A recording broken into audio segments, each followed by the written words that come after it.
dan salam sejahtera untuk kita semuanya.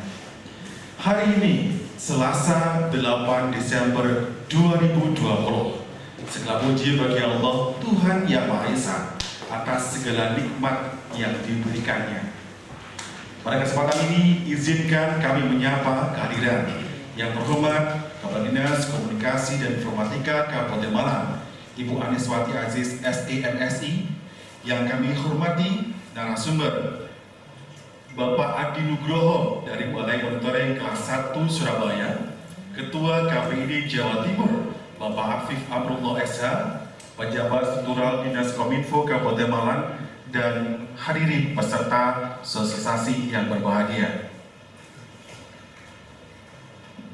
Banyak sekali manfaat alat telekomunikasi, khususnya orari di masa sekarang ini.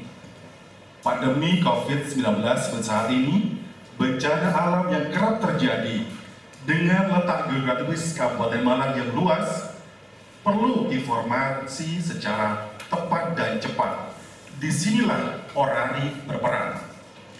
Kabupaten Malang melalui Dinas Kominfo Kabupaten Malang memberikan pemahaman tentang ketertiban frekuensi agar tidak mengganggu telekomunikasi yang lain.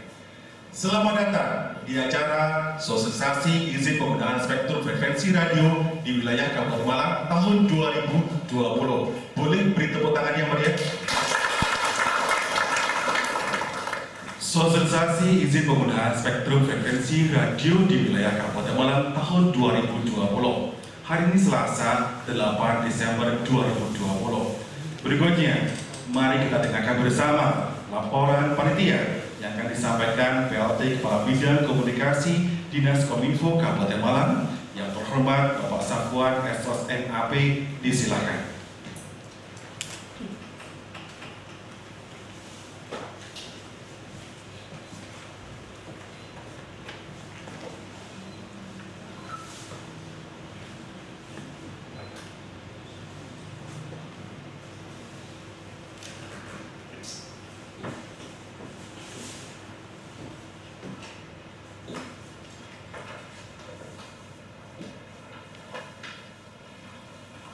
Assalamualaikum warahmatullahi wabarakatuh.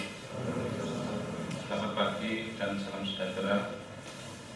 Yang kami hormati Kepala Dinas Komunikasi dan Informatika Kabupaten Malang, Ibu Aniswati Aziz SEMSI. Yang terhormat narasumber dari Balai Monitoring Kelas 1 Surabaya, Bapak Adi Nugroho. Yang terhormat narasumber dari Komisi Penyiaran Indonesia Daerah Jawa Timur di Surabaya, Bapak Afif Amrullah SHI MEI, selaku Ketua KPID Jawa Timur. Yang terhormat para hadirin peserta sosialisasi yang berbahagia. Dalam kesempatan ini, izinkan kami melaporkan penyelenggaraan sosialisasi penggunaan spektrum frekuensi radio di lingkungan pemerintah Kabupaten Malang tahun 2020 dapat kami laporkan sebagai berikut. A. Dasar penyelenggaraan. Undang-Undang Nomor 32 Tahun 2002 tentang Penyiaran. Kemudian Peraturan Pemerintah Nomor 53 Tahun 2000 tentang penggunaan spektrum frekuensi radio dan orbit satelit. Yang ketiga, Peraturan Menteri Komunikasi dan Informatika Nomor 7 Tahun 2018 tentang pelayanan perizinan berusaha terintegrasi secara elektronik bidang komunikasi dan informatika. B. Tujuan. 1. Tertibnya penggunaan spektrum frekuensi radio dan televisi di wilayah pemerintah Kabupaten Malang. 2. Tertib administrasi tentang kegiatan perizinan. C. Pelaksanaan. Sosialisasi izin penggunaan spektrum frekuensi radio dan televisi di lingkungan pemerintah Kabupaten Malang tahun 2020 dilaksanakan pada hari Selasa 8 Desember 2020 bertempat di ruang rapat Anusapati Jalan Merdeka Timur nomor 3 Malang.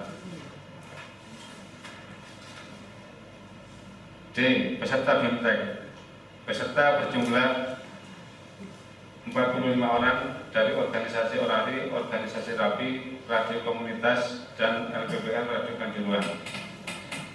E. Narasumber. Narasumber pada kegiatan ini adalah Bapak Afif Amrullah MEI selaku Ketua KPID Jawa Timur dan Bapak Adi Nugroho dari Balai Monitoring Kelas 1 Surabaya. Perkembangan radio di Kabupaten Malang.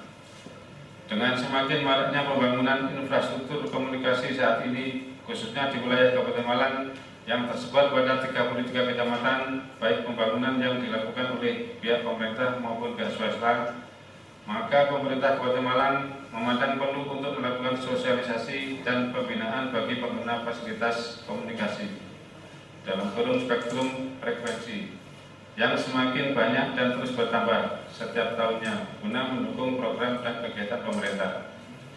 G. Penutup. Demikian yang dapat kami laporkan, dan selanjutnya mohon berkenan Ibu Kepala Dinas Komunikasi dan Informatika memberikan arahan membuka secara resmi kegiatan sosialisasi izin penggunaan spektrum frekuensi radio di lingkungan pemerintah Kabupaten Malang tahun 2020. Terima kasih. Wassalamualaikum warahmatullahi wabarakatuh. Berikutnya, mari kita dengarkan bersama sambutan Kepala Dinas Kominfo Kabupaten Malang dan berkenan untuk membuka acara sosialisasi pada hari ini. Yang terhormat Ibu Aniswati Aziz SI MSI, kami persilakan.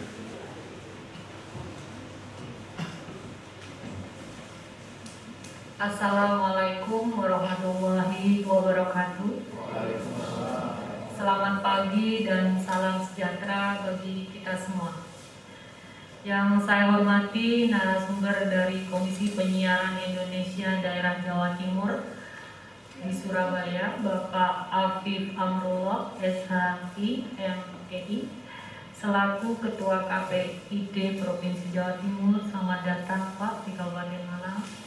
Yang saya hormati narasumber dari Balai Monitoring Balmon Kelas 1 Surabaya, Bapak Adi Nugroho. Selamat datang Pak di Kabupaten Malang. Yang saya banggakan dan saya hormati para hadirin peserta sosialisasi yang pada hari ini bisa hadir di acara ini. Pada kesempatan yang baik ini, marilah kita terlebih dahulu memanjatkan puji syukur kehadiran Allah Subhanahu wa Ta'ala, karena atas berkat rahmat serta hidayahnya, maka pada hari ini kita dapat bersama-sama menghadiri kegiatan sosialisasi izin penggunaan spektrum frekuensi radio tahun 2020 dalam keadaan sehat walafiat. Atas nama pemerintah Kabupaten Malang, saya sampaikan terima kasih untuk perhatian dan kehadiran Bapak-bapak semuanya di sini. Bapak Ibu hadirin yang saya hormati, saat ini pemanfaatan sarana telekomunikasi sudah menjadi kebutuhan sehari-hari bagi masyarakat perkotaan maupun pedesaan, utamanya dalam memperoleh informasi yang terbaru atau terupdate yang meliputi beberapa hal, diantaranya adalah ilmu pengetahuan, pendidikan, politik, ekonomi, juga sosial kemasyarakatan. Dengan semakin maraknya pembangunan infrastruktur komunikasi saat ini, khususnya di wilayah Kabupaten Malang yang sangat luas ini, terdiri dari 33 kecamatan dengan 327 desa serta 12 kelurahan, maka pemerintah memandang perlu untuk melakukan sosialisasi dan pembinaan bagi pengguna fasilitas komunikasi yang semakin banyak dan terus bertambah setiap tahunnya. Hadirin yang saya hormati, sesuai Peraturan Menteri Komunikasi dan Informatika Nomor 7 Tahun 2018 tentang pelayanan perizinan berusaha terintegrasi secara elektronik bidang komunikasi dan informatika, maka pemerintah Kabupaten Malang melalui Dinas Komunikasi dan Informatika bekerja sama dengan Balmon Kelas 1 Surabaya dan juga KPID Daerah Jawa Timur berupaya untuk memberikan layanan kepada masyarakat melalui sosialisasi dan menyebar luaskan informasi terkait tata cara perizinan penggunaan frekuensi radio di wilayah Kabupaten Malang.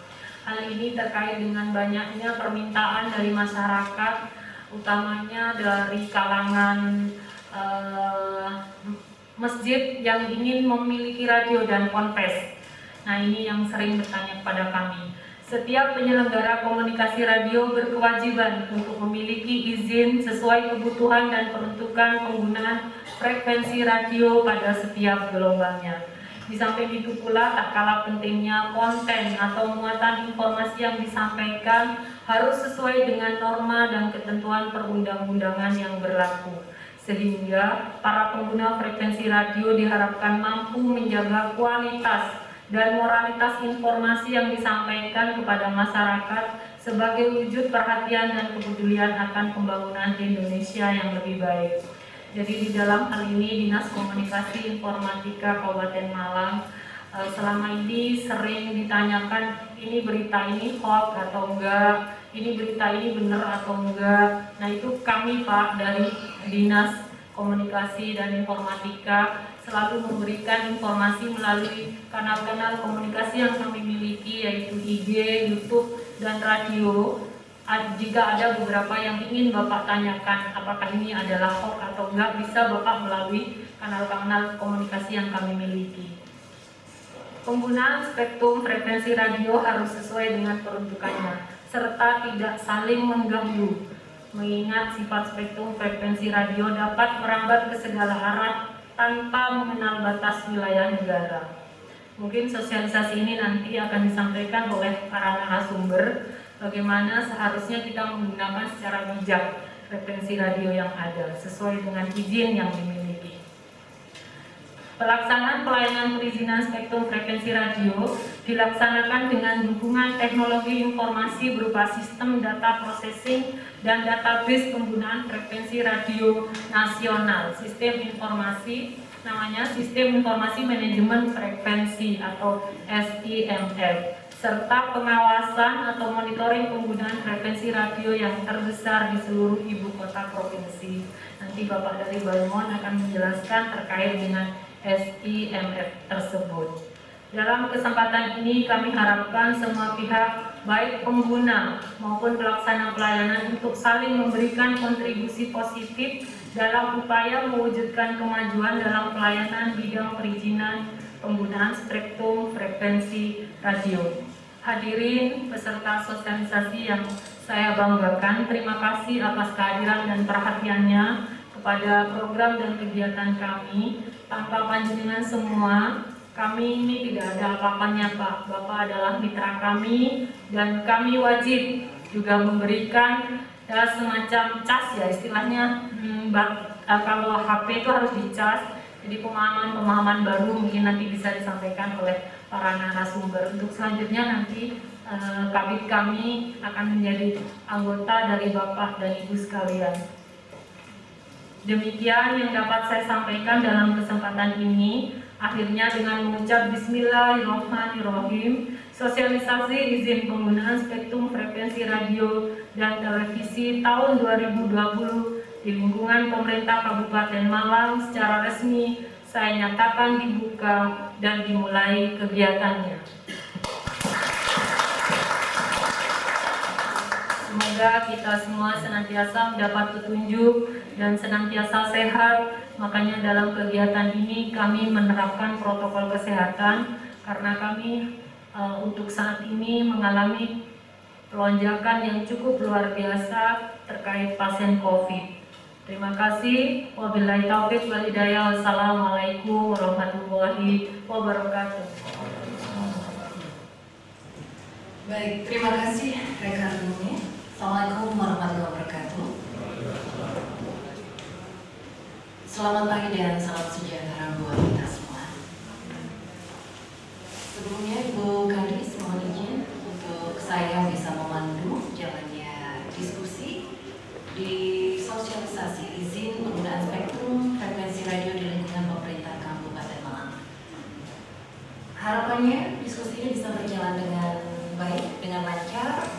Ada komunikasi dua arah dari narasumber dan juga dari audiens serta sosialisasi, sehingga kita benar-benar bisa mendapatkan poin dari apa yang menjadi tujuan kita mengadakan sosialisasi, yakni untuk bisa memahami seperti apa dan bagaimana berkaitan dengan pemakaian untuk frekuensi radio ini secara tepat guna dan juga lebih paham lagi seperti apa tata cara perizinan pemakaian frekuensi serta persyaratannya. Tentunya kita sudah menghadirkan narasumber yang luar biasa di kesempatan pagi hari ini untuk kita bisa berdiskusi. Saya sapa dulu untuk narasumber yang pertama. Beliau adalah Ketua KPD Provinsi Jawa Timur dan dari Komisi Penyiaran Indonesia Daerah Jawa Timur di Surabaya, Bapak Afif Amrullah SHMI. Saya sapa dulu. Assalamualaikum. Waalaikumsalam warahmatullahi wabarakatuh. Selamat datang Pak Afif. Sudah siap berdiskusi untuk sekian kalinya bersama. Insya Allah. Baik, dan untuk selanjutnya narasumber yang kedua dari Balmon kelas 1 Surabaya, Bapak Adi Nugroho. Pak Adi, assalamualaikum. Waalaikumsalam warahmatullahi Iya, wabarakatuh. selamat datang kembali bersama Kominfo. Gak bosan ya Pak ya? Oh, ya. Sudah berulang kali dari Dinas Kominfo mengundang beliau berdua untuk mensosialisasikan barangkali ada hal-hal baru, dan dari audiens juga barangkali sudah ada yang pernah hadir atau ada yang belum. Ini bisa saling bersinergi untuk memanfaatkan sharing kita, diskusi kita pada kesempatan hari ini. Mudah-mudahan bermanfaat ya. Untuk awal, saya persilakan dulu dari KPD Bapak untuk menyampaikan pemutaran materi. Nanti akan dilanjutkan Pak Adi untuk bisa diserap terlebih dahulu materinya, dan barangkali kalau ada hal-hal yang ingin ditanyakan di list terlebih dahulu, nanti kita ada waktu tersendiri untuk bisa bertanya jawab. Silakan Pak Adi. Terima kasih Ibu Julia. Assalamualaikum warahmatullahi wabarakatuh. Selamat siang dan salam sejahtera untuk kita semua. Yang saya hormati Ibu Kepala Dinas Kominfo Kabupaten Malang beserta seluruh jajaran. Yang saya hormati Pak Adi Nugroho dari Balmon, serta Bapak Ibu, ada ibunya nggak peserta? Ada ya, ada 2 ibu. Bapak Ibu, para peserta sosialisasi yang saya hormati. Ini kita sedang berkegiatan di masa tenang. Setenang, setegang, ada yang tenang, ada yang tegang. Ini sesuai dengan peran masing-masing. Kalau kita sebagai orang biasa mungkin yang tenang-tenang aja. Tapi kalau ada ya tim atau lingkaran paslon mungkin tegang karena orang-tuanya tinggal dilakukan besok dan beberapa hari pada masa penghitungan dan seterusnya. Baik, seperti disampaikan oleh Bu Julia tadi bahwa memang kegiatan Kabupaten Malang, Kominfo Malang ini termasuk Dinas Kominfo yang cukup aktif untuk memberikan sosialisasi ketertiban penggunaan frekuensi. Dan tentu ini memudahkan dan sangat membantu bagi kami dari KPD maupun Balmon untuk bisa bersilaturahmi sekaligus berkomunikasi langsung dengan masyarakat Kabupaten Malang melalui kegiatan ini. Di tahun ini saja ini kegiatan ketiga dari hadiah. Kita sudah pernah hadir dalam kegiatan serupa kira-kira sebulan yang lalu, dan alhamdulillah kita bisa hadir lagi di sini. Baik Bapak Ibu yang saya hormati, kita mulai dari hal berikutnya. Sebagaimana yang sudah kita rasakan dalam kehidupan sehari-hari bahwa kita menggunakan berbagai macam sumber daya alam untuk membantu atau memudahkan kehidupan kita sehari-hari. Salah satu sumber daya alam itu adalah berupa frekuensi radio atau gelombang elektromagnetik. Ini adalah sesuatu yang sering disebut sebagai barang goib, ya. Ya karena memang nggak kelihatan, benar-benar goib, gitu ya. Nggak kelihatan, tidak bisa dilihat, tidak bisa dipegang, tidak bisa tapi bisa dirasakan, bisa dirasakan manfaatnya. Ada kalanya itu dipakai untuk komunikasi radio amatir seperti teman-teman di Rapi dan Orari misalnya. Ada kalanya dipakai untuk penerbangan, bisa juga dipakai untuk navigasi di pelayaran, termasuk yang paling berpengaruh pada kita adalah penggunaan frekuensi untuk sinyal handphone atau HP. Itu Itu jelas menjadi salah satu kebutuhan yang sudah menjadi kebutuhan pokok kebutuhan sehari-hari. Makanya kalau dulu ada istilah harta, tahta, dan wanita, sekarang ditambah lagi harta, tahta, dan kuota. Ya kan? Dan ces-cesan. Kuota dan ces-cesan. Itu karena memang sudah benar-benar menjadi kehidupan kebutuhan kita dalam menjalani hari-hari kita. Apalagi di masa pandemi, hampir semua kegiatan dilakukan secara online, termasuk sekolah juga online, belanja sebagian juga online, pertemuan-pertemuan juga online. Nah, nanti mungkin ke depan barangkali ada akan nikah online, ya. Dan kayaknya sudah ada, nikah online mungkin sudah ada. Nah, mungkin belum itu malah pertama online. Gimana caranya? Masalah angel langsung.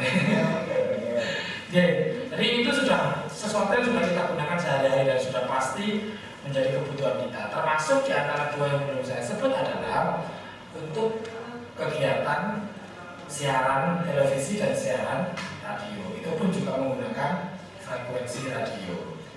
Sesuatu yang benar-benar web tetapi jelas bisa dirasakan manfaat. Nah, kami dari Komisi Penyiaran Indonesia Daerah atau KPID itu fokusnya hanya pada dua yang saya sebut terakhir, yaitu televisi dan radio saja. Untuk penggunaan yang lain-lain seperti penggunaan untuk frekuensi penerbangan, untuk pelayaran, untuk HP, untuk handphone, itu termasuk TV juga, semuanya ini sebenarnya adalah wilayah kewenangan dari Balmon atau Balai Monitoring Padi dan kawan-kawan. Cuman ada tambahan kewenangan yang diberikan kepada KPID atau Komisi Penyiaran itu untuk membantu dan juga mengatur dalam urusan TV dan radio, terutama dari sisi isi siarannya atau kontennya. Itu yang menjadi amanah dari kami. Sehingga sampai hari ini perlu kami sampaikan bahwa KPI meskipun bahasanya penyiaran, tetapi belum penyiaran yang didefinisikan itu belum mencakup penyiaran yang dilakukan secara online, secara streaming dan seterusnya. Itu belum menjadi wilayah kami. Meskipun secara substansi kan mirip gitu. Orang kalau siaran live di TV dengan siaran live di YouTube itu kan ya sama, dipancarkan dari satu tempat kemudian bisa diterima oleh perangkat di manapun dia berada, dengan bantuan atau daya pancar dari saluran frekuensi. Tetapi karena KPI ini adalah lembaga negara yang didirikan berdasarkan Undang-Undang Nomor 32 Tahun 2002, sementara sekarang ini sudah tahun 2020, itu artinya sudah 18 tahun yang lalu, sehingga memang undang-undang itu belum memberikan kewenangan kepada kami untuk bisa masuk ke ranah online ataupun streaming. Jadi misalnya sekarang kalau ada orang bersiaran radio streaming yang menggunakan website, ya silakan. Itu belum ada aturan yang mengikat, belum ada harus izin kemana, belum ada. Termasuk juga YouTube itu, orang kalau mau bikin channel kan yang penting punya email beres, sudah bisa membuat channel YouTube, baik itu digunakan untuk senang-senang ataupun digunakan untuk kegiatan yang lebih informatif maupun edukatif. Itu semuanya masih belum diatur secara detail. Tetapi kalau siaran itu dilakukan menggunakan frekuensi radio, menggunakan pemancar, kalau radio biasanya FM atau AM, kalau TV biasanya UHF, maka yang seperti itu ada ketentuannya. Sudah diatur dalam Undang-Undang Nomor 32 Tahun 2002 tentang penyiaran resmi. Nah, struktur kami juga sangat terbatas, sama seperti Balmon. Jadi kami hanya ada dua level struktur, yang satu ada di Jakarta, KPI pusat, yang satu ada di masing-masing provinsi atau di ibu kota provinsi. Dalam hal ini kalau di Jawa Timur ya di Surabaya. Kami tidak memiliki struktur di tingkat bawahnya. Tidak ada KPID Kabupaten Malang, tidak ada. Apalagi KPID Kecamatan Tulen, tidak ada. KPID Kecamatan Pakisaji juga pasti tidak ada. Karena memang struktur kami berarti di level provinsi. Dan saya pikir Bangkuan juga sama, hanya berarti di level provinsi di Surabaya. Dan wilayah kerjanya yang luas sekali, dari Banyuwangi sampai Ngawi, dari Pacitan sampai Sumeneb itu menjadi wilayah kewenangan dari KPID maupun juga dari teman-teman Bangkuan. Berikutnya lanjut. Kalau ditanya apa sih peran dari KPID, ya kita kembali kepada undang-undang tadi itu. Bahwa kalau menasikan menjadi 4M itu sendiri. Ada apa itu menetapkan peraturan P3SPS. Jadi semua yang melakukan kegiatan siaran itu kan ada aturannya, baik secara teknis maupun secara konten. Nah, secara konten itu menjadi kewenangan KPID. Dalam hal ini kita menetapkan yang namanya P3SPS, pedoman perilaku penyiaran dan standar program siaran. Ibaratnya kalau lalu lintas itu ya ada undang-undang lalu lintasnya. Kamera harus berhenti, kalau ada huruf P coret tidak boleh parkir. Nah, sama seperti itu di dalam dunia siaran juga sama. Bahwa setiap kegiatan siaran itu ada aturan-aturan yang memang diatur di dalam P3SPS. Dalam bahasa lain, namanya P3SPS itu semacam kitab suci yang memberikan rambu-rambu dalam kegiatan siaran TV maupun radio. Yang kedua, memproses izin pendirian TV radio. Jadi kami punya peran juga di dalam setiap proses perizinan. Lagi-lagi fokus kami lebih pada bagaimana menjamin agar isi siarannya itu tidak melanggar P3SPS. Lalu yang keempat adalah mengawasi. Artinya semua kegiatan siaran itu menjadi wilayah kewenangan KPID untuk melakukan pengawasan.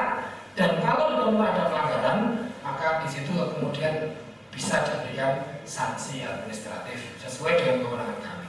Dan yang terakhir adalah M, mengedukasi TV dan radio.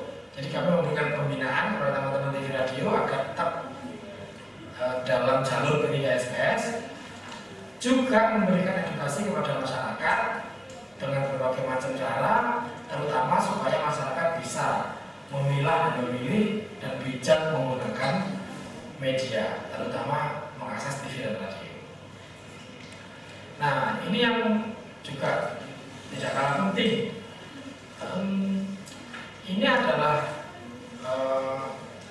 pasal 33 yang ada di Undang-Undang Penyiaran, bahwa di sini diatur sebelum menyelenggarakan kegiatan lembaga penyiaran wajib memperoleh izin penyelenggaraan penyiaran. Seperti yang saya sebut di awal tadi, bahwa siapapun boleh bersiaran. Masyarakat diberikan hak seluas-luasnya untuk bersiaran menggunakan TV dan radio. Tetapi harus diatur bebasnya seperti apa. Ya tentu saja itu bisa dilakukan kalau sudah mendapat izin penyelenggaraan penyiaran atau IPP.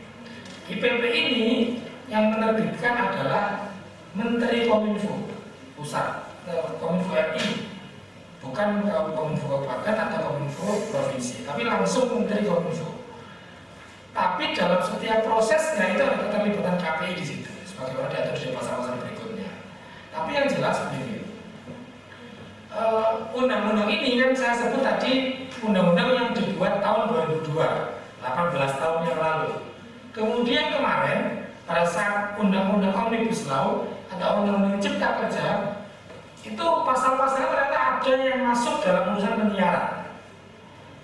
Kemarin kira-kira ada nggak yang ikut demo Omnibus Law di sini? Betul ya? Kemarin demo itu lebih banyak fokusnya pada urusan tenaga kerja. Ya. Padahal sebenarnya di dalam undang-undang Omnibus Law kan macam-macam ya, diatur di dalamnya. Makanya sampai ada yang bilang 1000 halaman, ada yang bilang 800 halaman. Itu karena ada banyak sekali undang-undang yang direvisi di situ. Satu di antaranya adalah undang-undang penyiaran di pasal ini. Kalau ini bunyinya kan wajib memperoleh izin penyelenggaraan penyiaran. Yang baru sudah diganti menjadi memperoleh izin berusaha dari pemerintah. Itu misalnya biasa bahasanya begitu. Itu meskipun mirip, tetapi punya konsekuensi yang luar biasa besar. Termasuk di antaranya adalah proses perizinannya. Karena kalau dulu orang memproses izin itu secara sistem manual, sekarang izin itu harus dilakukan dengan sistem elektronik atau online. Itu karena pasalnya juga sudah diubah. juga tidak kalah besarnya dari Undang-Undang Cipta Kerja itu adalah adanya kebijakan analog switch off atau migrasi dari TV analog ke TV digital. Gampangnya gini, sekarang ini contoh ini ibarat semua radio bersiaran menggunakan AM misalnya, menggunakan AM. Terus pemerintah itu sudah menetapkan mulai tahun ini sampai tahun 2022 semua radio harus migrasi ke FM. AM akan dimatikan. Maka frekuensinya akan pindah ke FM. Nah, itu sekarang terjadi pada TV. Sekarang semua TV itu bersiaran secara terestrial menggunakan teknologi analog, frekuensi analog. Dan berdasarkan Undang-Undang Cipta Kerja itu, semua TV analog akan dimatikan, analog switch off, dan migrasi ke frekuensi digital. Jadi, dan dibatasi maksimal tahun 2022 atau 1 November 2022. Artinya apa? Artinya semua TV, dan ada banyak persiapan yang harus kita ikuti. Atau ibarat contoh kecilnya misalnya dulu ketika kita memasak menggunakan minyak gas, terus pemerintah kan kemudian memberikan kebijakan harus ganti, semua harus ganti menggunakan gas LPG. Berarti kan semua harus siap. Pertama, pemerintah Pertamina harus siap mensuplai gas LPG. Jangan sampai kemudian masyarakat sudah mau pindah tapi LPG-nya kosong. Satu. Yang kedua, jalur distribusinya juga harus siap. Mulai dari agen sampai ke toko retail harus siap. Di sisi yang lain kita sebagai pengguna juga harus punya anggota tabungnya. Kalau nggak punya gimana? Ya nggak bisa masak. Akhirnya masaknya pakai kayu dan seterusnya. Nah seperti itu juga yang terjadi di TV. Pertama, industri televisinya, CTI, MNC dan seterusnya termasuk Malang TV, Batu TV, ATV di Malang itu, mereka juga harus siap, teknologinya harus disesuaikan dengan teknologi digital, pemancarnya dan seterusnya. Oh, saya pemancar lainnya. Kualitas gambarnya harus ada dan seterusnya. Satu. Yang kedua, pemancarnya juga harus sudah siap digital. Dan ini biasanya sementara ini sudah ada TVRI dan lain-lain yang sudah siap. Yang ketiga, masyarakatnya juga harus siap. TV panjenengan yang di rumah itu kan TV analog, betul ya? Menggunakan anten ya. Nanti pada tahun 2022 TV-nya nggak usah dipakai lagi. Karena udah pindah ini ya frekuensinya. Sementara perangkat yang ditanam di TV lingkungan itu tak masih analog, belum di digital. Sehingga konsekuensi besarnya adalah kalau panjenengan mau nonton TV menggunakan perangkat TV itu, maka solusinya adalah dua. Satu, ganti TV-nya. Ya, gimana nggak bisa kok? Kan nggak tadi kita radionya sudah FM semua, tapi radio dengan masih AM, kan nggak lengkap. Ganti TV-nya. Nah, sehingga sekarang kalau dengan mau ada rencana beli TV, tanyakan pada yang jual, bisa digital atau enggak? Kalau sudah, bisa dibeli. Tapi kalau enggak, ya emang nanti 2 tahun lagi sudah nggak bisa dipakai. Solusi yang kedua adalah menggunakan tambahan perangkat yang namanya set-top box, semacam receiver begitu, yang harganya mungkin sekitar 200 sampai 300 ribu. Nanti insya Allah juga akan ada program pembagian set-top box itu dari pemerintah juga ada. Tapi kita belum tahu teknisnya seperti apa. Tapi yang jelas di dalam peraturan menteri itu ada kewajiban bagi industri, terutama industri televisi, itu untuk membagikan sekian ratus ribu set-top box. Nah, solusi yang ketiga sebenarnya ada lagi ya, tentu menggunakan streaming. Kan sekarang sudah banyak TV yang streaming melalui YouTube, melalui media website, internet, sehingga itu juga bisa. Nah, tapi kalau tidak mau menggunakan internet, ya solusinya dua tadi. Yang satu menggunakan TV baru yang sudah ada perangkat digitalnya. Yang kedua adalah TV lama masih bisa dipakai tapi dengan tambahan alat yang disebut dengan set-top box itu untuk menangkap sinyal digital. Itu nanti kenapa kemudian pemerintah harus melakukan itu? Karena memang ya pertama tentu adalah perkembangan teknologi yang sudah berkembang terus. Yang kedua adalah dari sisi ketersediaan frekuensi. Sekarang ini misalnya TV, misalnya di Malang ini ada 12 kanal TV, 12 channel, semuanya diisi satu kanal, berarti satu rumah, satu channel, satu penghuni. Nah nanti ketika digital itu teknologinya akan dibuat bertingkat. Satu rumah itu bisa dibuat susun sehingga bisa ditempati oleh maksimal 12 channel. Artinya sekarang misalnya di Malang ada 12 channel, itu cukup ditampung dalam 2 kanal saja. Kita masih punya kelebihan misalkan 10 kanal kosong. Nah 10 kanal kosong ini nanti bisa dipakai oleh pemerintah bersama masyarakat untuk kepentingan-kepentingan lain, untuk broadband supaya kecepatan internet kita semakin tinggi dan memudahkan masyarakat untuk mengakses berbagai macam kebutuhan yang dia perlukan. Terus bisa juga nanti untuk misalnya kanal khusus bencana gitu, ada kanal khusus pendidikan, ada kanal khusus ketertiban keamanan, ada kanal khusus untuk kesehatan. Itu memungkinkan dilakukan itu. Sementara ini nggak bisa karena apa? Penuh sudah dipakai oleh TV ini karena bandwidthnya lebar.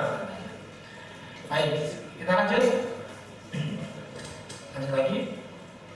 Nah, bagi panjenengan yang misalnya nanti ingin menjadi masyarakat yang terlibat dalam proses penggunaan frekuensi, dalam hal ini adalah pemanfaatan TV radio, maka Bapak Ibu bisa memilih satu di antara 4 jenis lembaga penyiaran ini. Ada yang disebut lembaga penyiaran swasta, karena swasta maka dia berbadan hukum PT dan bisnis oriented.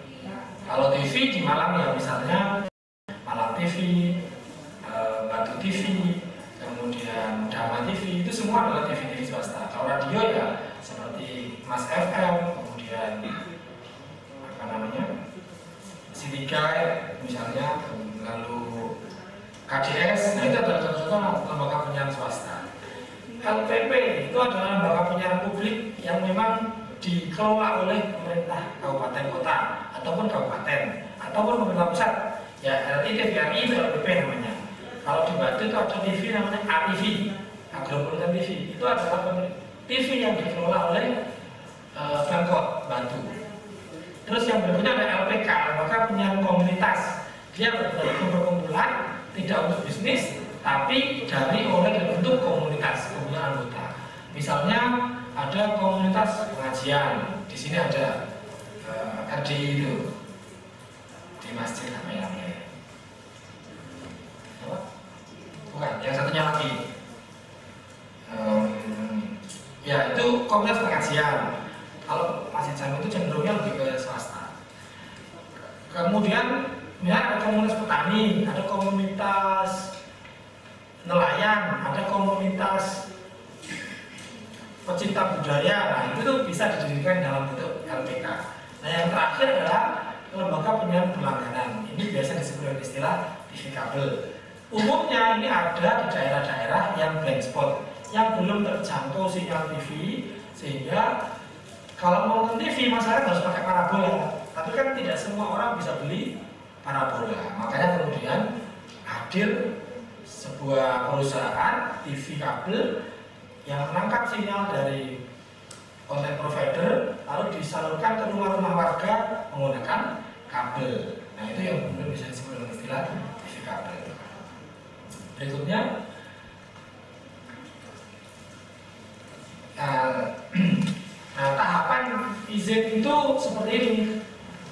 Jadi kalau misalnya ada orang bersiaran yang tidak mengantongi izin, maka ya berarti dia tidak berizin. Dan tentu saja dia melanggar undang-undang yang saya sebut tadi itu. Yang kedua ada istilah IPP prinsip atau IPP belum efektif. Itu artinya orang yang sudah mengurus izin, izinnya sudah keluar, tapi masih masa uji coba. Itu biasanya 6 6 bulan di radio, 1 tahun di televisi. Nah, nanti kalau dicoba sukses, baru tahap ketiga adalah IPP tetap yang kemudian mempunyai masa berlaku. Kalau radio itu masa berlakunya 5 tahun, kalau TV masa berlakunya 10 tahun. Dan itu diperpanjang setiap 5 tahun atau setiap 10 tahun sekali. Lanjutnya lagi.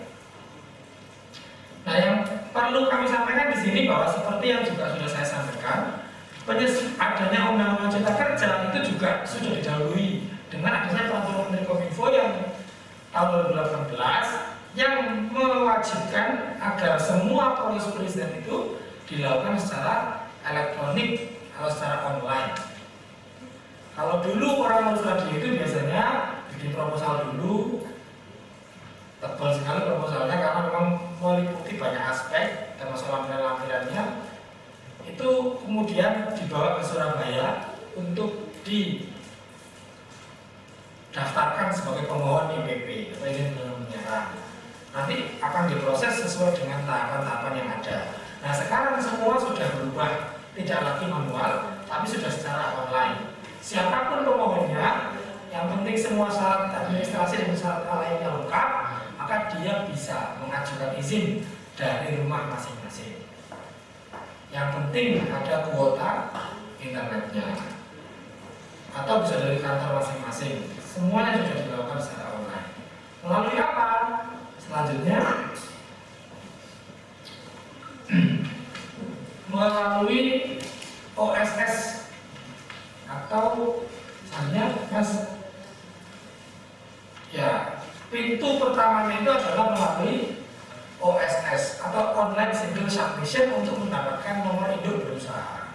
Jadi tinggal duduk di rumah, masuk ke Google, tinggal diklik www.oss.co.id. Sudah, nanti di situ akan muncul sebuah portal situs dari pemerintah pusat. Kemudian kita tinggal mendaftar di situ, NIK-nya, namanya, emailnya, dan seterusnya, sampai kemudian nanti akan keluar NIB, nomor induk berusaha. Jadi ibaratnya begini, setiap orang itu kan harus punya NIK, betul ya, nomor induk kependudukan. Nah, oleh pemerintah, semua perusahaan juga harus punya semacam NIK, namanya adalah NIB, nomor induk berusaha. Daftarnya melalui OSS itu sendiri. Jadi semua perizinan, mau itu berkaitan dengan penerbangan, perhubungan, kelautan, perikanan, dan komunikasi itu semua dirangkum atau pintu gerbangnya ada di dalam OSS. Kalau sudah sukses mendapatkan NIB, baru kemudian nanti diarahkan ke kamarnya Kominfo untuk bidang penyiaran. Kalau klik langsung ke Kominfo gimana? Tidak bisa. Semua juga tetap harus melalui gerbangnya.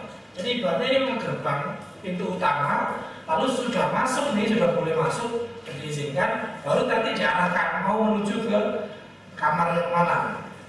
Nah, tentu saja kalau penyiaran adalah kamarnya bidang telekomunikasi dan penyiaran yang di bawah kewenangan Kementerian Kominfo. Berikutnya, di situ sudah ada bagi permohonan awal juga di situ, uji coba siaran juga di situ, perubahan data juga di situ, perpanjangan izin juga di situ semuanya. Jadi memang sudah mencakup seluruh aspek kebutuhan dari pemohon yang berkaitan dengan penyiaran. Selanjutnya, ini tahapan, saya pikir bisa dibaca sendiri. Jadi pemohon nanti mengajukan berkas melalui online, nanti kemudian akan dievaluasi. Ada 3 hal yang dievaluasi, 1 aspek teknis, 2 aspek isi siaran, 3 aspek administrasi. Nah, yang menjadi kewenangan KPID itu saja adalah aspek isi siaran. Sementara teknis nanti menjadi kewenangan dari Palmon atau SDWPI dari Kementerian Kominfo. Berikutnya, nah ini adalah wajah dari OSS itu sendiri. Jadi di situ sudah ada, tinggal diisi saja, sama seperti kalau kita isi email gitu ya, kan tinggal dia butuhnya apa, tinggal kita penuhi. Di situ ada kartu identitas atau KTP, tanggal lahir, kemudian NIK, lalu ada nomor telepon dan email dan seterusnya. Nanti kalau diteruskan akan produk dari OSIS itu adalah NIB tadi. Berikutnya, nah setelah NIB itu sukses, maka Bapak Ibu akan masuk ke sini, diarahkan untuk masuk ke sistem tampilan e-penyiaran atau SIM P3 e-penyiaran.kominfo.go.id untuk meneruskan proses permohonan itu sendiri. Jadi nanti kan diupload semua itu, mulai dari akte pendirian, SIU, kemudian keterangan domisili, terus data teknis, perangkat pemancarnya menggunakan apa, pakai kabel apa, STL, itu semua diatur di situ. Termasuk juga program siarannya apa saja, itu semua diupload di dalam sistem penyiaran. Jadi tujuannya memang memudahkan, jadi memudahkan siapapun untuk yang bisa mengajukan izin di dunia penyiaran. Tetapi memang kadang-kadang ya ada kendala. Misalnya kendala pertama tentu saja adalah internet. Kadang ada pemohon itu tinggal di pelosok yang kemudian kalau mau seperti ini harus turun dulu ke area yang yang agak menengah gitu, yang enggak terlalu pelosok sehingga baru mendapatkan sinyal. Sisi lain juga kadang-kadang salah input misalnya. Jadi misalnya pernah ada kasus itu orang maunya mengajukan izin penyiaran, tapi ketika di OSS kan memilih nih mau bidang apa, dia keliru, klik yang diklik itu adalah bidang misalnya PJDKI gitu. Maka nanti ya dia masuk ke kamar tenaga kerjaan, tidak masuk ke penyiaran, sehingga yang seperti ini juga akhirnya kesulitan. Jadi konsekuensinya memang cukup detail dan orang dituntut untuk cermat gitu, jangan sampai ada yang salah klik. Kalau sampai salah klik ya pasti salah kamar, itu otomatis akan menyulitkan. Selanjutnya, baik. Jadi ini saya pikir yang bisa saya sampaikan bahwa penggunaan frekuensi itu memang menjadi salah satu instrumen untuk memudahkan kehidupan kita, baik itu untuk kehidupan pribadi maupun kehidupan pekerjaan, kelompok dan seterusnya. Tetapi semua diatur di dalam peraturan yang memang harus kita ikuti. Karena ibaratnya frekuensi ini kan lalu lintas. Kalau tidak diatur dan kemudian orang seenaknya menggunakan frekuensi, tentu akan ada hak orang lain yang direbut, ada hak orang lain yang diganggu. Apalagi kalau misalnya urusan dengan penerbangan, itu sangat-sangat berbahaya karena berkaitan dengan keselamatan dan berkaitan dengan nyawa orang banyak. Sehingga aturan-aturan itu kemudian dibuat oleh pemerintah dan kemudian dijalankan bersama-sama sesuai dengan kewenangan masing-masing, termasuk di dalamnya adalah KPI atau KPID.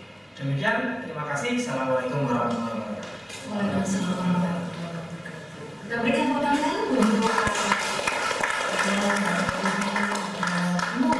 yang sudah memberikan pemaparan yang pertama berkaitan dengan penggunaan frekuensi radio prospektif Undang-Undang Penyiaran.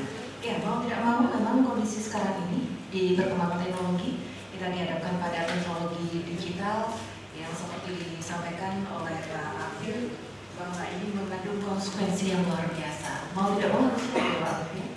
Ya, kita lanjutkan di materi kedua dari Bawah. Pak Adi Nugroho siap menyajikan materi tentang perizinan spektrum frekuensi radio. Silakan Pak Adi. Terima kasih Ibu Julia. Yang saya hormati Kepala Dinas Kominfo Ibu Anis dan jajaran Kominfo Kabupaten Malang. Yang saya hormati Ketua KPID Jatim Bapak Afif dan rekan-rekan dari peserta sosialisasi yang saya banggakan. Assalamualaikum warahmatullahi wabarakatuh. Baik, kita mulai saja untuk proses perizinan atau perizinan spektrum frekuensi radio. Saya lanjut ke halaman kedua. Ini adalah dasar hukumnya, ada Undang-Undang 36 PP 24, jadi untuk perizinan elektroniknya. PM Kominfo nomor 15 itu untuk harmonnya. Jadi kalau tadi dari KPID itu dasar hukumnya adalah undang-undang, tapi kalau bangun sangat jauh, kami hanya dari PM saja. Terus ada PM Kominfo 7 itu tentang perizinan elektronik yang ada di Kominfo.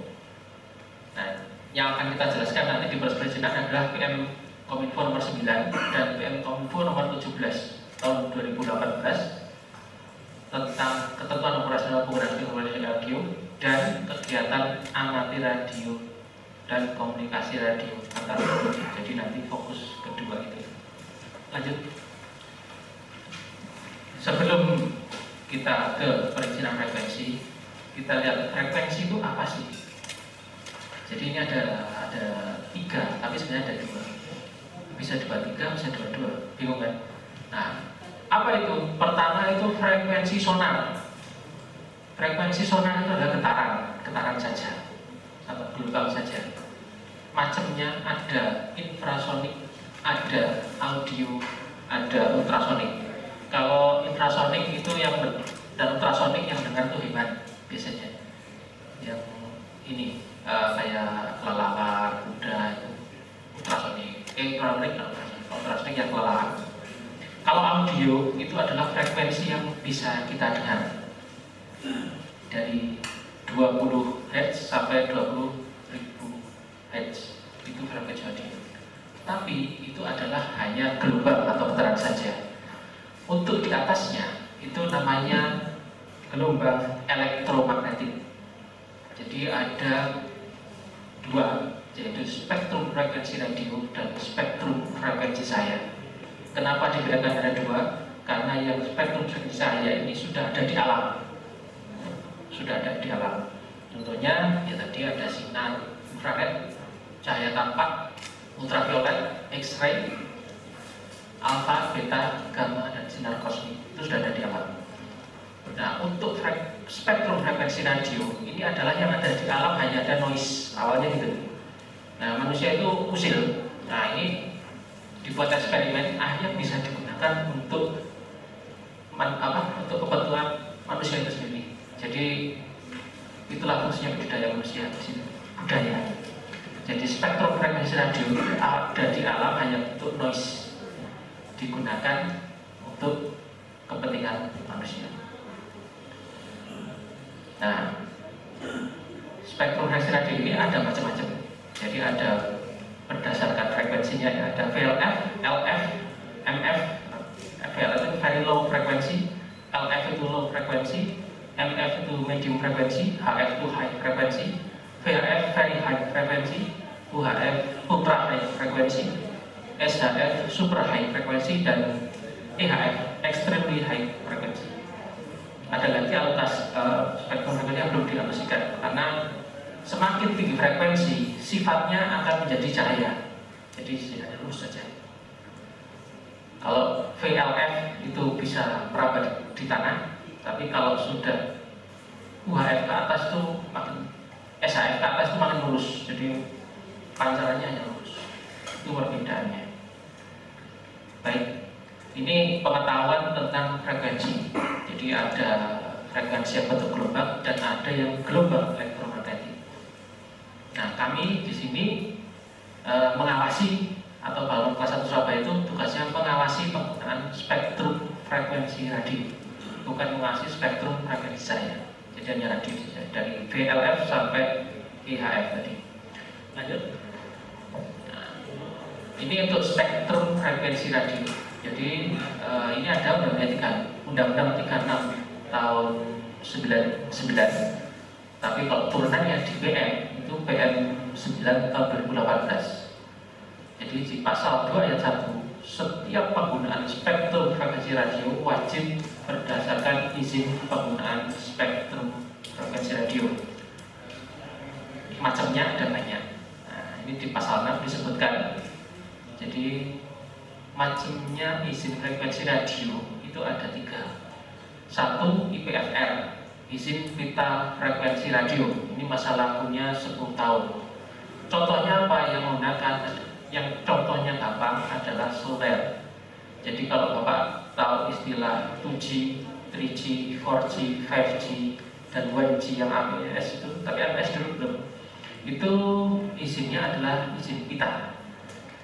Jadi operator itu kontrak satu pita satu Indonesia, tidak berasal pemancar. Jadi dia bisa memberikan pemancar di mana-mana.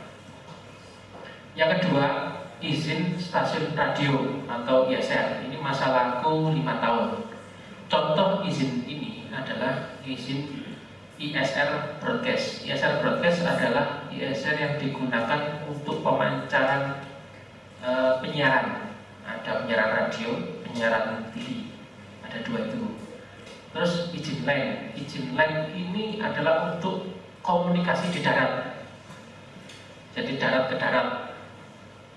Bisa bentuknya alat komunikasi, bisa bentuknya studio untuk transmitter ini yang berkaitan dengan penyiaran tadi, ISR broadcast. Ada ISR aero. ISR aero itu terkait navigasi penerbangan. ISR marine juga terkait navigasi penerbangan. Kedua izin aero dan marine ini diatur oleh ITU atau PBB melalui ITU dan ada di bawahnya IMO kalau untuk marine, kalau aero itu apa? Saya pada lupa ada. Jadi itu satu dunia sama, yang atur sama, jadi nggak mungkin beda-beda. Cara komunikasinya juga sama. Yang ketiga, izin kelas. Ini masa laku 5 tahun juga. Apa itu izin kelas? Izin kelas adalah izin penggunaan frekuensi radio yang penggunaannya atau buat powernya itu kecil. Contohnya remote mobil itu pakai frekuensi, Pak. Remote TV pakai frekuensi. Itu ada izinnya, ada. Karena dinamakan izin kelas karena powernya kecil. Jadi tidak bisa remote dari ruangan sini sampai Surabaya, tidak bisa. Paling berapa meter aja. Ada lagi radio kontrol. Nah, itu mainan. Drone itu juga sama. Itu menggunakan izin kelas. Diatur di penggunaan biayanya. Hanya kalau drone nggak bisa digunakan sampai jauh. Terus ada akses point. Nah, ini yang suka wifi, wifi ya. Ada akses point. Akses point itu menggunakan frekuensi. Itu diatur menggunakan izin kelas. Ada juga HP. HP ini izin kelas. Karena pemancarnya hanya berapa watt. Yang berizin kita adalah yang di tower, itu izin kita. Tower ke HP itu izin kita dari HP ke tower izin kelas. Lanjut. Modelnya. Nah, ini sebelum masuk ke proses perizinan, kita harus lihat dulu produk izin yang ada di SDPTI Kementerian Kominfo. Ada tiga produk utama. Saya mencoba jabatannya. Yang satu frekuensi berbayar. Jadi ini ada kewajiban bayarnya ke negara. Apa itu? Apa saja? Salah satunya IPFR tadi berbayar. ISR ini ada yang berbayar, ada yang tidak. Kalau yang berbayar broadcast, satelit, fixed service itu kalau Bapak apa itu fixed service itu Bapak yang kalau di tower ada program puter-puter itu, nah itu. Jadi itu komunikasi antar tower itu pakainya izinnya, maksudnya fixed service. Ada line mobile privat, nah ini salah satunya untuk pemakaian HT. Ada line mobile publik, ini biasanya sekarang sudah jarang. Nah, ini untuk kayak tracking, gitu kan. Terus frekuensi tidak berbayar, ini nggak perlu bayar karena gratis. Karena yang ngatur dari PBB. Salah duanya ini aero dan marine. Kalau salah banyaknya macam-macam Pak, ada harga, iya, penelitian, iya, apalagi macam-macam ya untuk banyak, sebenarnya banyak, cuma memang tidak dibuka. Yang ada bentuk izinnya hanya dua, yaitu ISR aero dan ISR marine. Itu ada bentuk fisiknya. Yang lainnya kan kerjasama. Yang terakhir itu sertifikasi. Sertifikasi itu ada dua. Yang satu alat, yang kedua orang.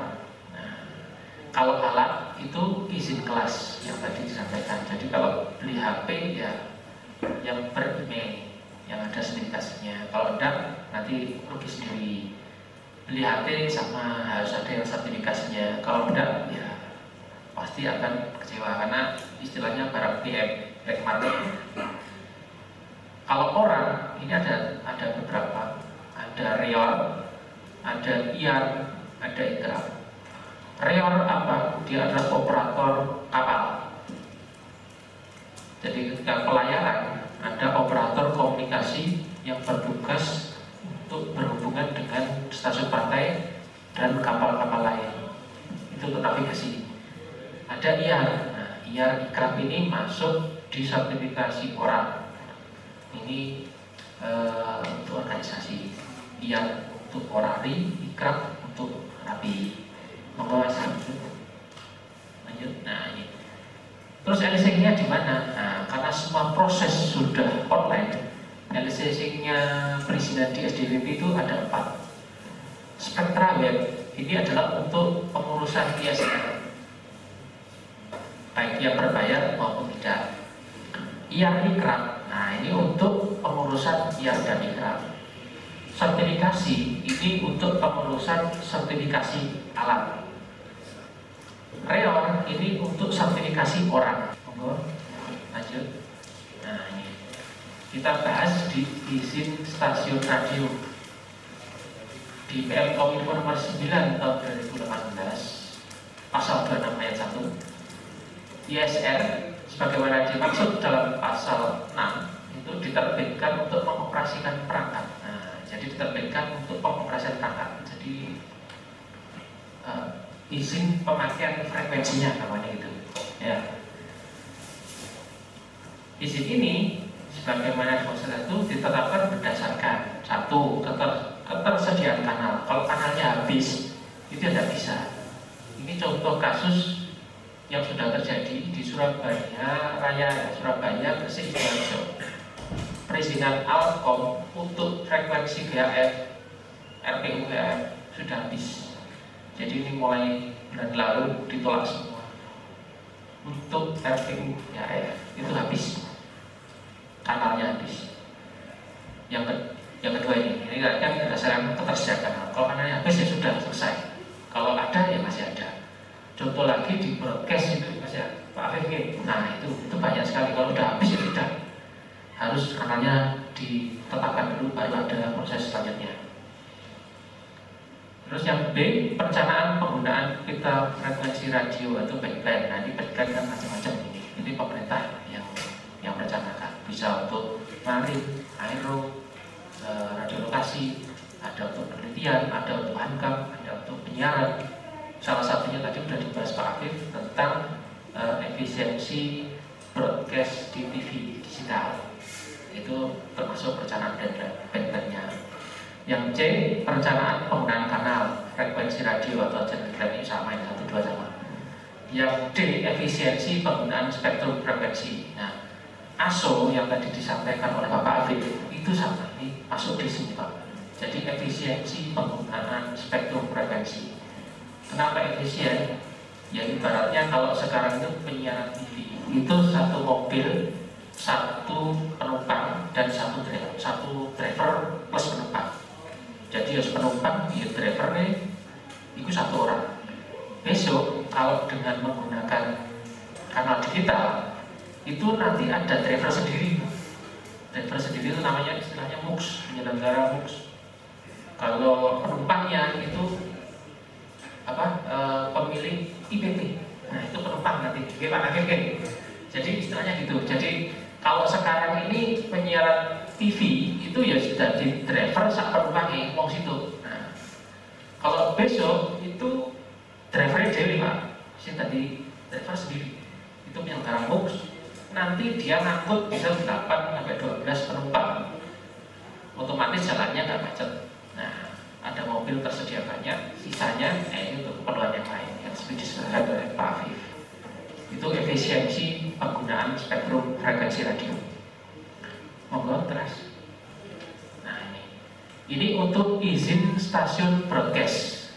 Izin stasiun broadcast ini terkait langsung dengan izin penyelenggara penyiaran yang dimulai dari KPID Jawa Timur yang dikomandani oleh Pak Afif.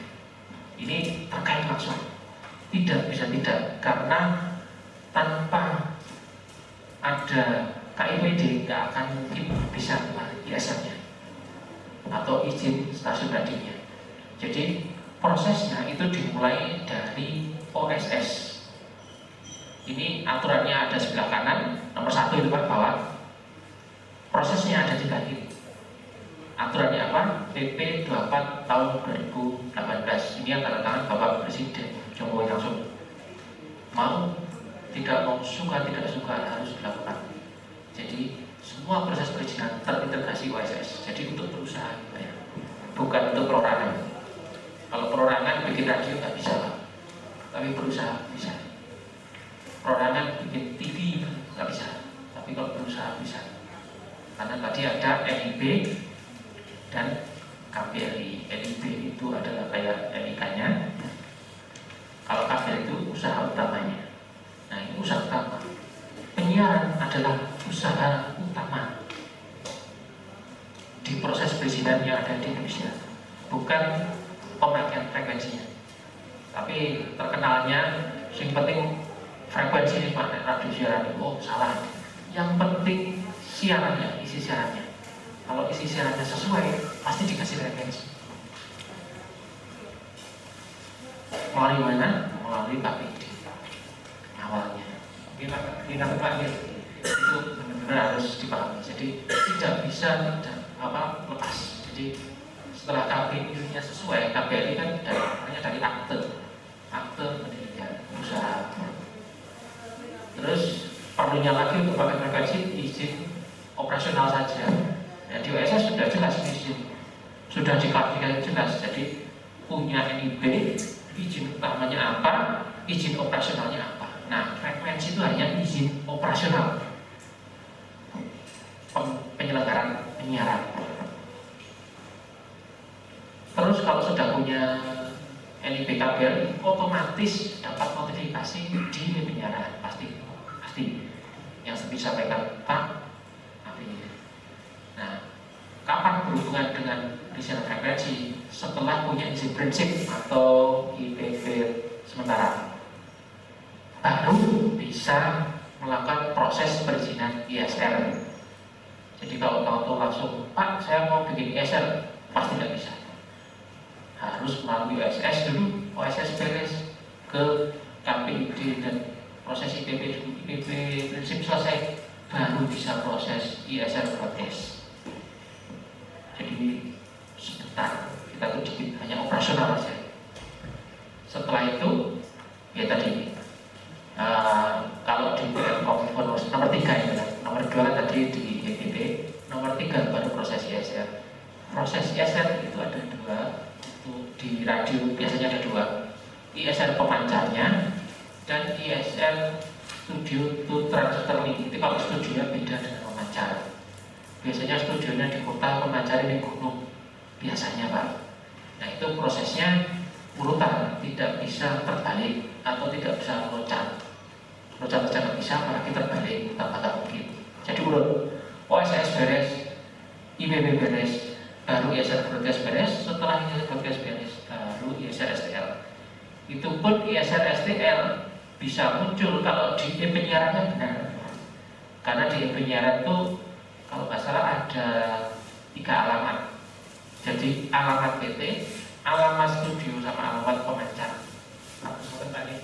Itu harus benar. Jadi tolong diperhatikan kalau untuk penyiaran itu di izin penyiarannya harus benar. Karena itu terkait di izin operasional nantinya. Karena kita hanya di izin operasional itu ISR itu hanya mirroring istilahnya gitu. Jadi ambil data di penyiaran, mirroring data. Seperti itu untuk izin protes. Moga dilanjut.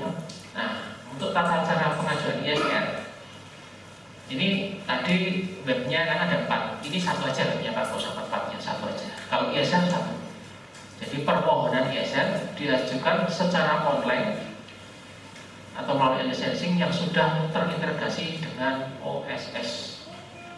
Ini wajib. Kalau penyiaran tadi KBLI-nya penyiaran atau izin usaha utama penyiaran, kalau izin utama lain ya silakan.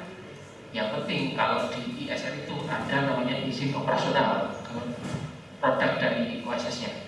Izin operasional penggunaan spektrum frekuensi radio. Kalau itu sudah ada, bisa proses di ISR.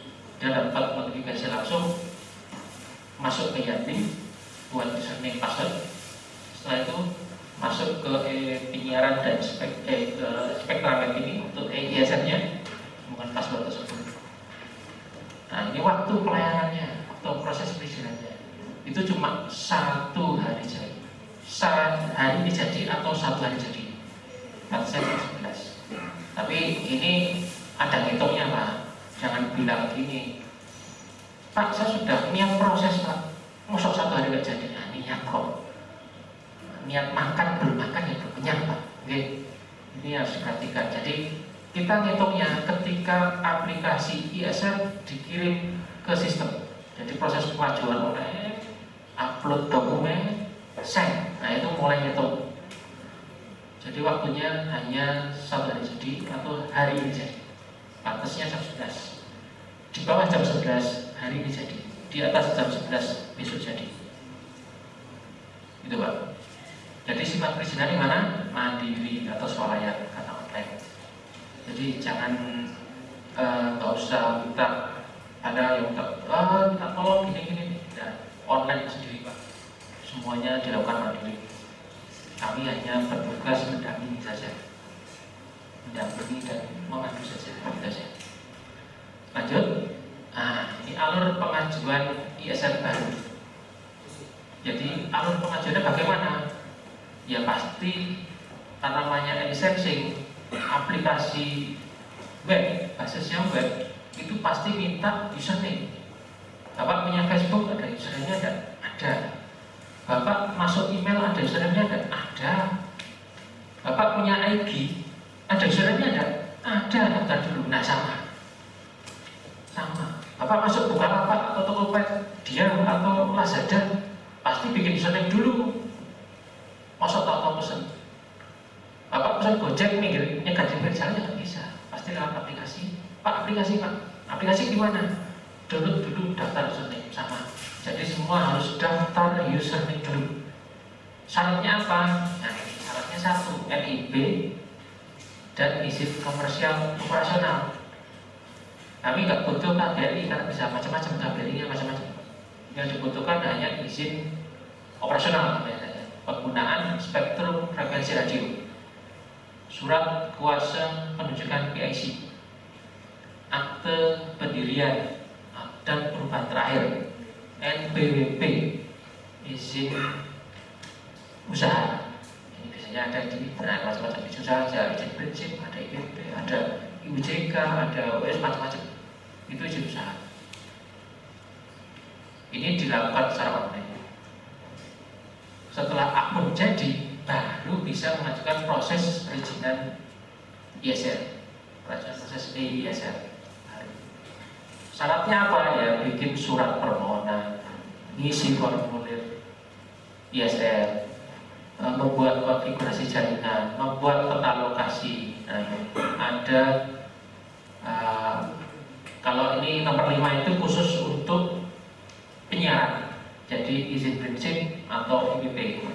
Ada satu lagi ini belum nanti diupload juga sama NIB dan izin komersial tetap masuk. Itu tetap wajib. Jadi NIB izin komersial wajib. Ini untuk pengajuan ISR berbayar. Kalau ISR tidak berbayar beda karena dia hanya marin dan daerah. Beda. Kalau syarat pengajuannya sama tapi proses pengajuannya beda. Terus pengajuan secara online setelah sudah jadi itu ada notifikasi disetujui atau perbaikan. Jadi ada 3 notifikasi, persetujuan, ditolak atau perbaikan.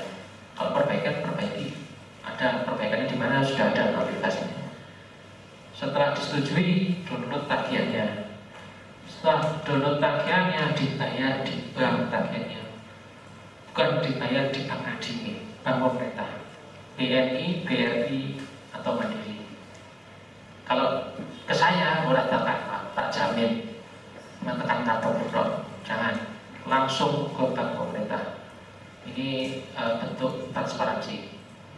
Setelah dibayar, besoknya langsung keluar ISR-nya. Jadi proses perizinan ISR itu cepat Pak, nggak ada lama-lama, sudah online, cepat. Ini proses pengajuan ISR. Monggo dilanjut Pak.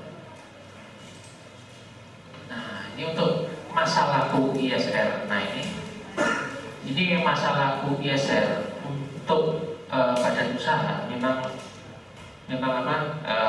ada aturannya, tidak seperti sekali izin beres ya. Kalau saya ini ibaratnya pakai STNK, pasti ada pajak tahunannya, tiap 5 tahun ganti plat. Nah, ini enggak, kalau ini sama Pak. Jadi ada masa lakunya 5 tahun, tiap tahun yang bayar tagihan, bayar pajak tahunan. Kalau terlambat ya ada dendanya, mirip. Tapi bedanya kalau STNK itu 5 tahun ganti plat, kalau ISR ketika tahun 10 baru ganti plat, gampangannya ngono. Tahun ke-6 itu bisa dapat perpanjangan dengan cara bayar tepat waktu, gitu dong. Bedanya di situ dengan STNK. Jadi lebih gampang ya. Telat ya ada dendanya, telat ganti bayar dicabut, nanti 4 bulan dicabut kalau nggak dibayar. Ini untuk masalah ISR. Monggo lanjut. Nah, ini berbayar itu apa? Biaya hak penggunaan frekuensi.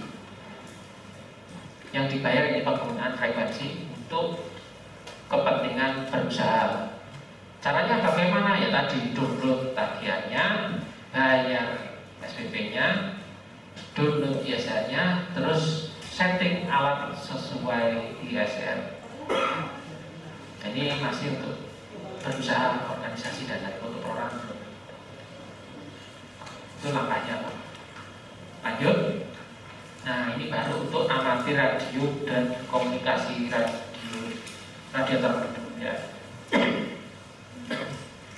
Nah, ini ada di PM 17, PM Kominfo nomor 17 tahun 2017.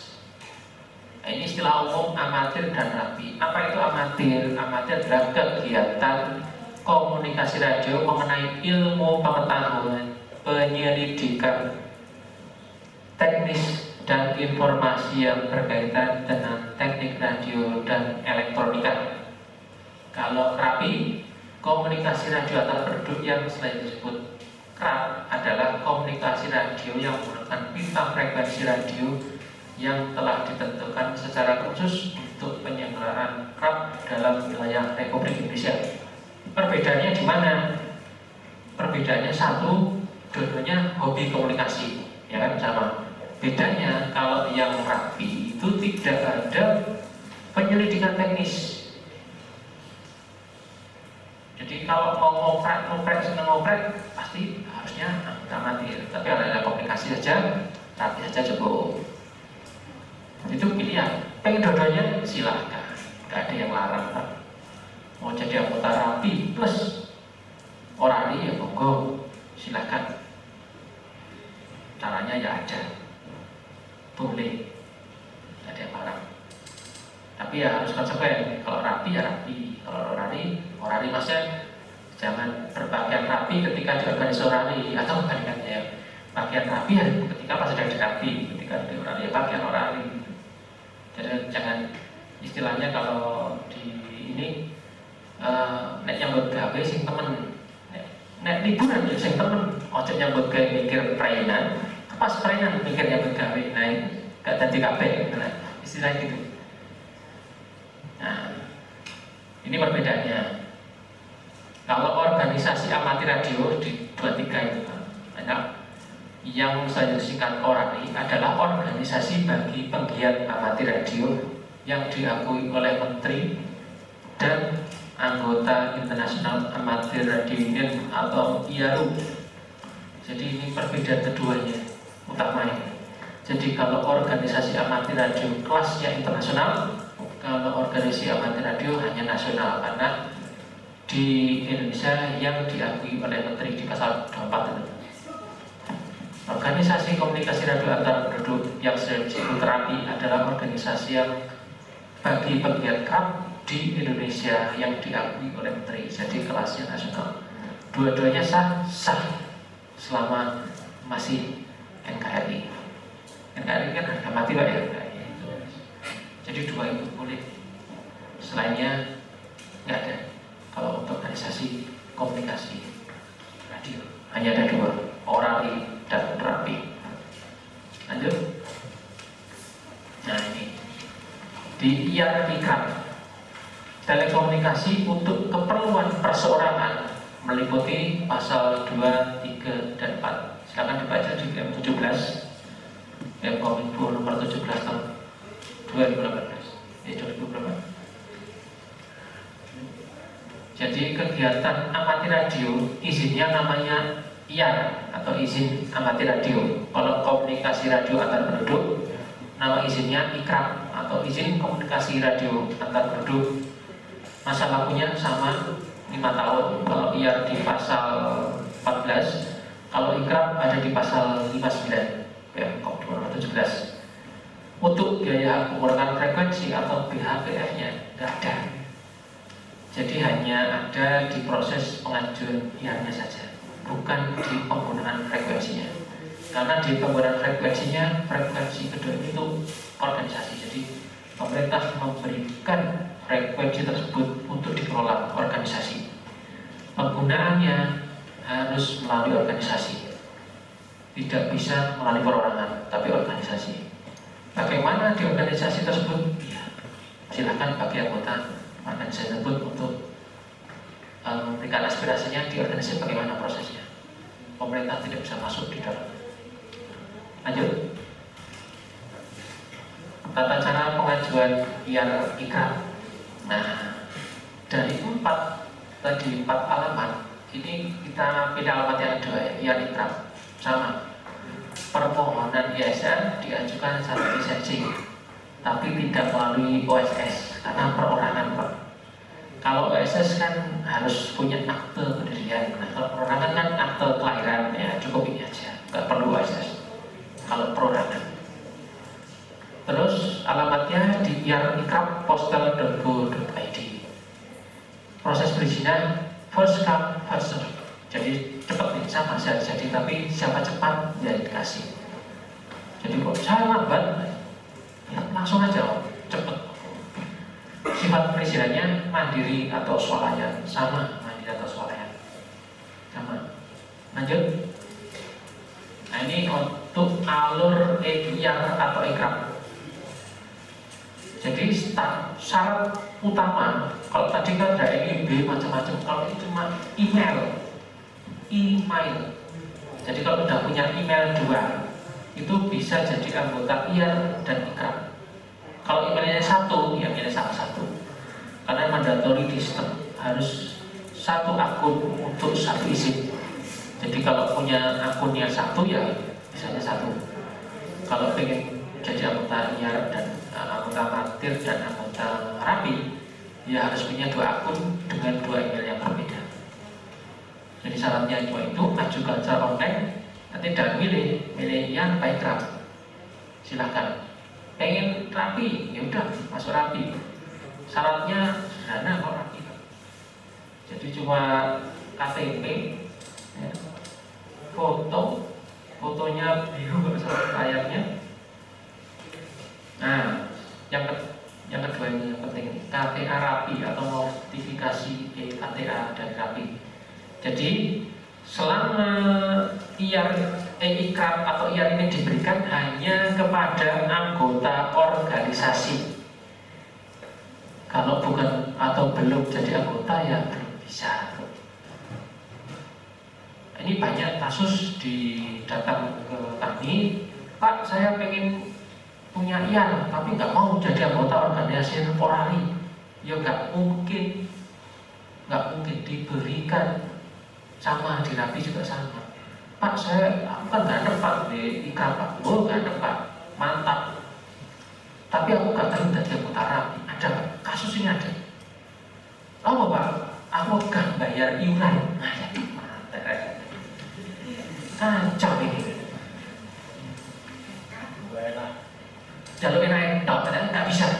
Jadi syarat utamanya harus jadi anggota organisasi.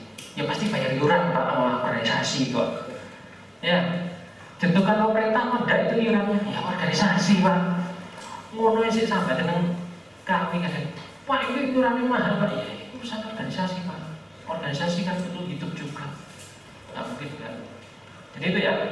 Syaratnya KTP jadi anggota organisasi dan pas foto warna biru untuk ikrab, warna merah untuk orang atau iya. Perbedaannya di mana? Perbedaannya kalau iya itu harus ujian dulu, ujian kecakapan. Kalau rapi tidak ada. Ujian kecakapan itu yang menentukan siapa?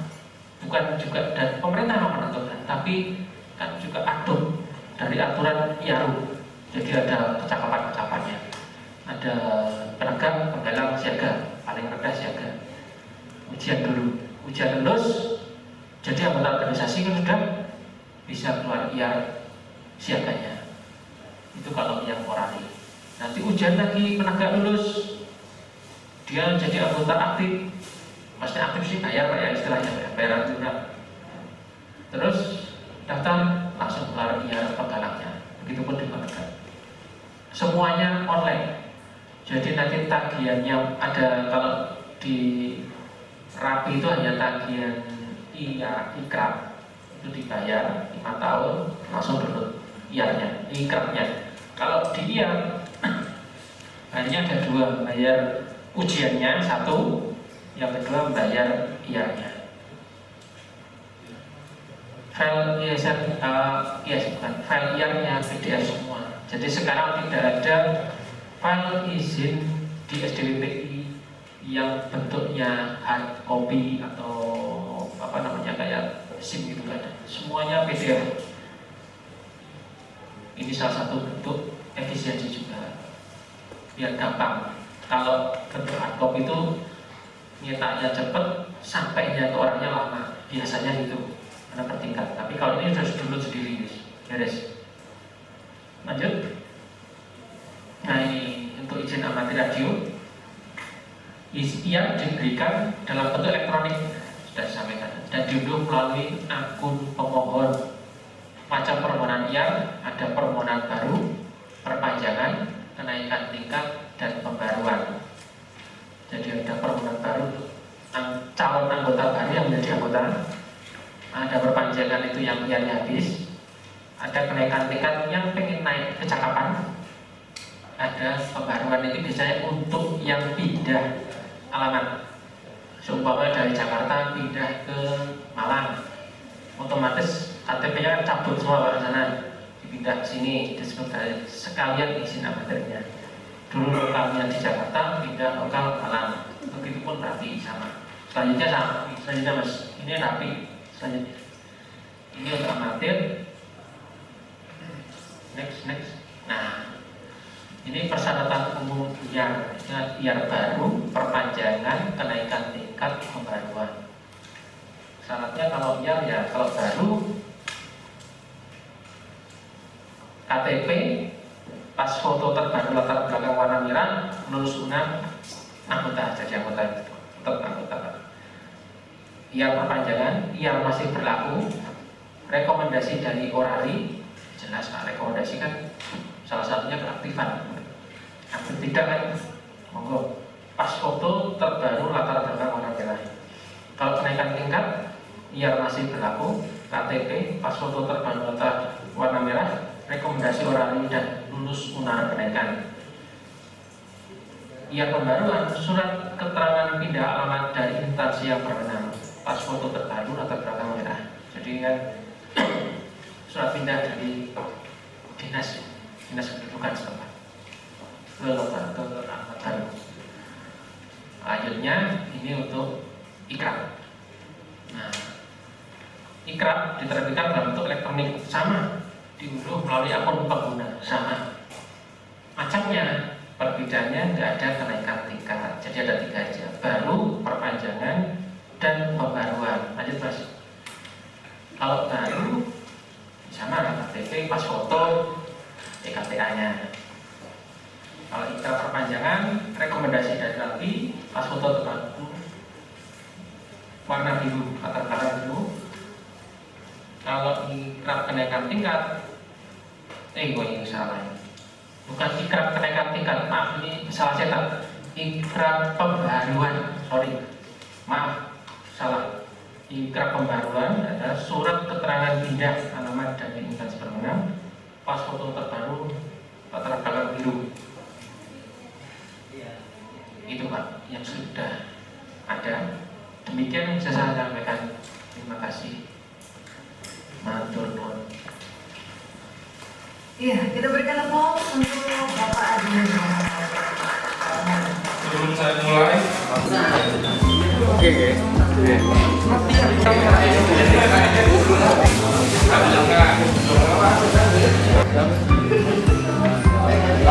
berapa lama masa waktu berlaku izin stasiun radio? Berapa lama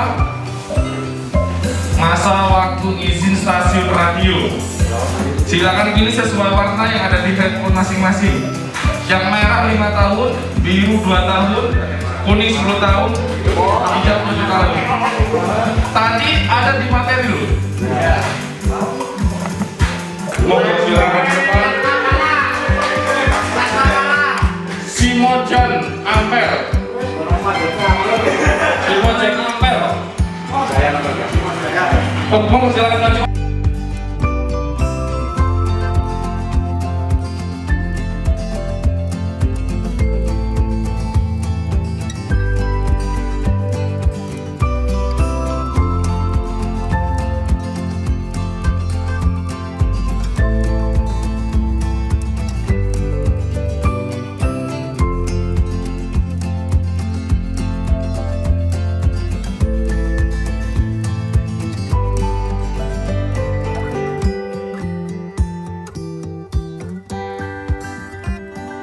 Tiga, bar.